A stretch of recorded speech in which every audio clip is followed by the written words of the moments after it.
मैं आप लोगों के माध्यम से समस्त बाकी पूर्ववासियों को भी बताना चाहता हूं कि यह वही सोशलिस्ट पार्टी इंडिया है जिसकी स्थापना जेपी लोहिया आचार्य नरेंद्र देव जी ने की थी 1948 में। रजिस्टर्ड इसको किया था 1934 में। कांग्रेस के भीतर ही कांग्रेस सोशलिस्ट पार्टी के नाम से इसकी शुरुआत हुई थी। 1948 में इसका रजिस्ट्रेशन किया था और 77 में जब जनता पार्टी में मर्ज हुई सारी पार्टियां, तो यह पार्टी भी मर्ज हो गई। लेकिन मूल पार्टी यही है जो पुनः सोशलिस्ट पार्टी इंडिया के नाम से आज पुनः एक्टिव हो रही है बिहार में, पूरे देश में। लेकिन मूल पार्टी जो जेपी वाली पार्टी है उसका मूल प्रारूप यही पार्टी है और जेपी वाली पार्टी फिर से लौट आई है बिहार में और बांकीपुर में लड़ने जा रही है। यह मैं बांकीपुर के सभी मतदाताओं को भी संदेश देना चाहता हूं आप लोगों के माध्यम से। और अब प्रचार के जो समाजवादी मॉडल, हम हवाई जहाज मॉडल में जैसे भाजपा प्रचार करेगी, जैसे कुछ अन्य पार्टियां भी प्रचार करेगी, वैसे नहीं। हम डोर टू डोर, हम छोटे नुक्कड़ सभा से के माध्यम से लोगों से मिलकर, पर्चा बांटकर, समझाकर, हम वो नहीं है जो पैसा बांटकर वोट मांगने जाएंगे। पैसा कोई बांटते हैं बांटे, अभी हमको उसमें कुछ नहीं करना है। साधारणतः चुनाव में यह होता रहा है। इस व्यवस्था को बनाने वाले भी नेता लोग हैं, पार्टियां हैं। लेकिन हम लोग ईमानदारी और सच्चाई के नाम पर, समाजवाद के नाम पर वोट मांगने जाएंगे। हमारे सामने जो लोग रहेंगे, जो पार्टियां रहेंगी, भाजपा, संप्रदायवाद, इंडिया गठबंधन से आएंगे, परिवारवाद और भ्रष्टाचार के कांधे पर चढ़ के जो प्रत्याशी आएंगे, हमारे प्रत्याशी ईमानदारी, सच्चाई और जेपी के समाजवाद के साथ मैदान में उतरेगी और वोट मांगने का काम हम लोग करेंगे। हम लोग को पूरा विश्वास है कि बीजेपी को हम लोग जबरदस्त टक्कर यहां देंगे। किस बेस पर सोशलिस्ट पार्टी चुनाव लड़ती है? सोशलिस्ट पार्टी एक बहुत बांकीपुर बेस को खास करके फोकस करके, ऐसा नहीं कि बांकीपुर एक छोटे से इलाके को बेस करके लड़ी। सोशलिस्ट पार्टी पुनः जो सक्रिय हुई है एक बड़े उद्देश्य के साथ कि देश में और दुनिया में लोकतंत्र को मजबूत करने के उद्देश्य से उतरी है। तो देश और दुनिया में ही बांकीपुर भी आता है, पटना भी आता है।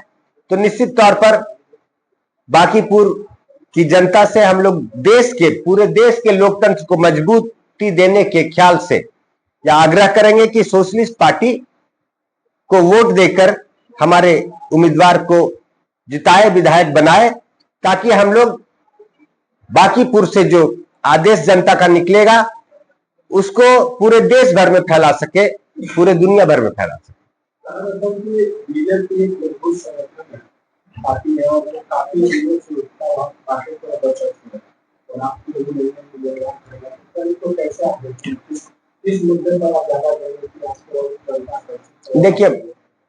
देखिए मुद्दे की जहां तक बात है तो बीजेपी का संगठन है, पुराना है, ये सब बात ठीक है, हम इससे इनकार नहीं करते।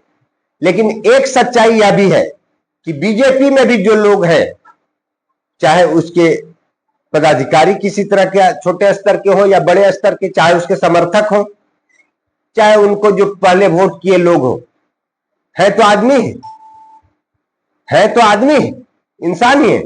और इंसान को इतना समझ में आता है कि क्या गलत हो रहा है, क्या सही हो रहा है।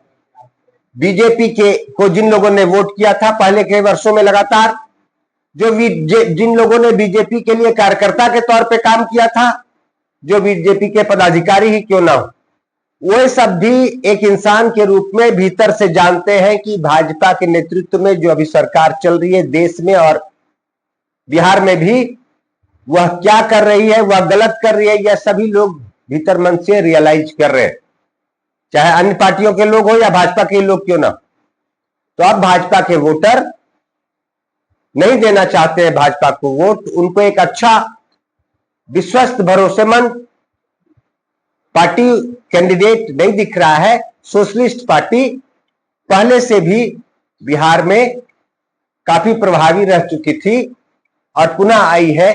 लोगों को पहले भी सोशलिस्ट पार्टी पर, जेपी पर भरोसा था, भरोसा लोगों ने किया था, वह भरोसा कभी टूटा भी नहीं। तो हम लोग फिर से आ गए, हम लोग ही चले गए थे या भूल हुई थी, तो हम लोग फिर से आ गए हैं।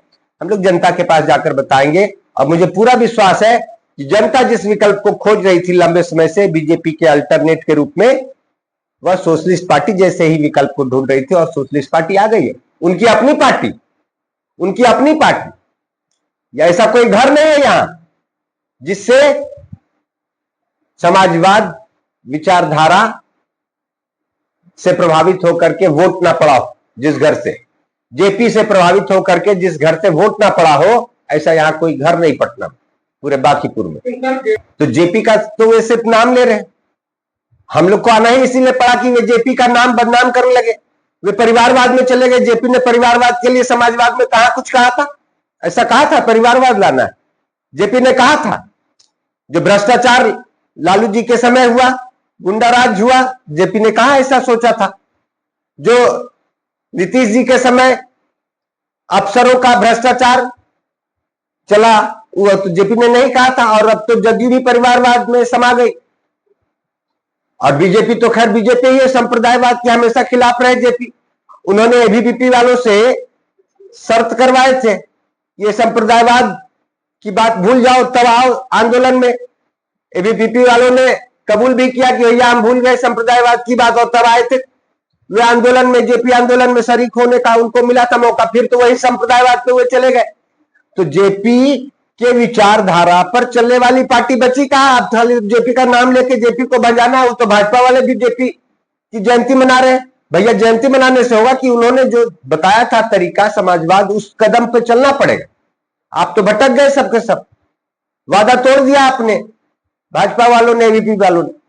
तो इसलिए हमें लौट के आना भी इसलिए पड़ा, नहीं तो आने की जरूरत नहीं, ये लोग संभाल लेते थे। और इसीलिए वोट हम मांगेंगे और